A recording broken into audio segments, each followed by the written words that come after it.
Hi, welcome to another edition of iDig Day Trading. Today is July 31st, 2020. It's a Friday.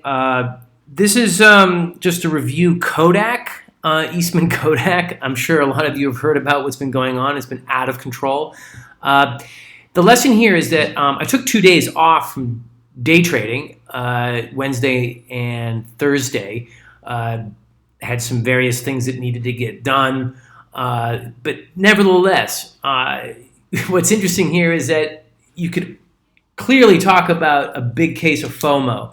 This was a stock I had picked up on Tuesday and did a video on it and talked about how it was crazy how it went from the twos, the mid twos, and then in pre-market with news about the Trump administration enacting, or I should say, using the Defense Procurement Act to instruct Kodak to stop making film or processing film and start processing drugs, and generic drugs, I guess, in hopes to make them cheaper and more available in the fight against COVID. Who's to really say? But the big news is that the Trump administration was, going to pump, I think, something like over $500 million, but alone, into Kodak, which was a failing company. Obviously, in the digital age, it's a failing company, but a well-known company. So it made a lot of headlines. And so I was just interested in the fact that this thing went from, when I did the video on Tuesday, that it went from $2 to, $9. Well, look what it did the next day. And this is in extended hours. That day, actually, that Tuesday, it went up even more and more and more, and then the next day it got as high as like $60. Oh no, I'm sorry, no, yeah, 59.90. It got as high as 59.90 on Wednesday. Now this is a day I'm taking off from day trading. So. And now it's gone down to $20. You can call it a correction. You can call it the hype is done. There was some questionable activity in terms of the executives of Kodak releasing news on Twitter about this approval for this loan from the Trump administration before they were technically allowed to release it to the press. There's some question about that. But whatever. The point is that what I've learned here is when you have a company like Kodak, which of course it's been going through reorganization, bankruptcy for quite some time. Looks like it'll be a 1-year chart. Here we go, right? So look at this. It's like for a whole year they've been in the twos, and then they got up to the fours, at the beginning of the year. And then look at it, it's crazy. I mean, this is amazing. It went from $2, struggling in $2 for over a year, and then it got as high as what is this, $60, and now it's at 22. So, which is still very good if you ever bought this thing at $2.20. The lesson here is it's the quality of the news. I think. I mean, there are news catalysts that I've been chasing, which are how should I say? They're interesting, but low on the radar. They're unknown companies. They're penny stocks that no one's ever heard of. And sometimes they do have some really good gains, 10, 20, 30, 50% gains. And sometimes it might even go to 100%. This thing went 1,000%. I think 1,000%, mainly because two names, Kodak, which everybody knows, and Trump. Well, the Trump administration announcing a $500 million loan to this company. Now, it's only a loan, but still, it's news. And everybody, all of a sudden, everyone's eyes on it. I mean, after that announcement, and I caught the announcement early, on Tuesday. But since then, Wall Street Journal, all these news, well-known established news outlets started reporting on it. And that's probably why it went from, on the day that I was looking at it, it went from $2 to $11, and then it closed out at $6, to then the next day going absolutely crazy. Supernova, because then overnight the news really had some good legs.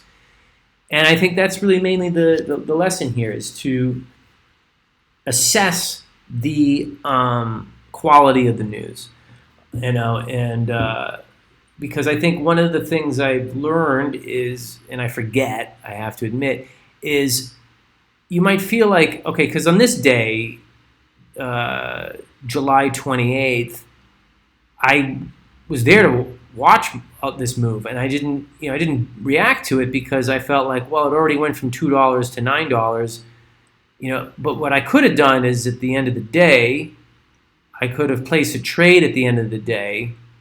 I think it closed at $8 that day. Let's see, what's it say up there? Yeah, $7.94 it closed. So I could have placed a trade, conservative position, hold it overnight, and then this could have happened. Now, it's always easy to say in hindsight, like, that's what I should have done. But in reality, well, I'll take it a step further. It wouldn't have been just a guess. It would have been a much more educated guess because of the quality of the news and the names involved. KODK and Trump. It's almost like a no-brainer in retrospect. However, I'm not kicking my ass for it. I'm still new at this and learning, and it's just, I'm happy that, like, hey, I chose a stock on Tuesday when it was trading in the pre-market at, I don't know what it was trading at in the pre-market, but it was trading in the sixes. And let me see if I can go back a little bit. Let me look at a 5-day chart. Anyway, that's way too far. Sorry, guys. So, yeah, here we are. This is the 28th. This is where I alerted myself, finding it all on my own, which I was very proud of. I found it in here. When it had already jumped from 2 to the 7s and 8s. And, I caught on it early, like before Wall Street Journal and all these other people. And I watched it do all the, and it's funny because you look at this and you think, like, oh, I guess this news doesn't have much legs. You're in the midday now, and it's still at $8, and it's kind of downtrending a little bit now in the 7s. And now it's in extended hours trading, and then boom, look at this, at 5:30. We're talking an hour and a half, just about an hour and a half into the extended hour trading session, that the news starts to, the movement starts to pick up, and the news must have then caught on at some point. And then at the open the next day, it just, even at the open, it started to get up, and then it didn't really go parabolic until about 10 o'clock in the morning is when it, here, look at this, is 10 o'clock when it started its rise. And then, so this is basically, we're talking a 20-minute move. 20-minute move from the dip to the ultimate rise.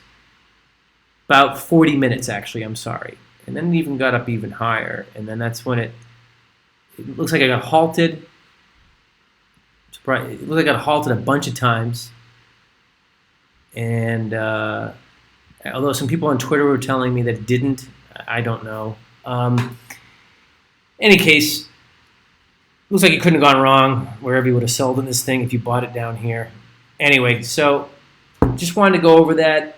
And I guess the lesson is really assess the quality of the news and if its popular names are involved. Like the Trump administration awarding, even though it's a loan, $500 million is a lot more exciting than the FDA is allowing, some penny stock biotech that no one's ever heard of to grant them the next level. They're allowed to go to the next trial, practice trial, or whatever they're called, with a new drug, even if it's a COVID-19 vaccine drug, which some of those go Supernova too.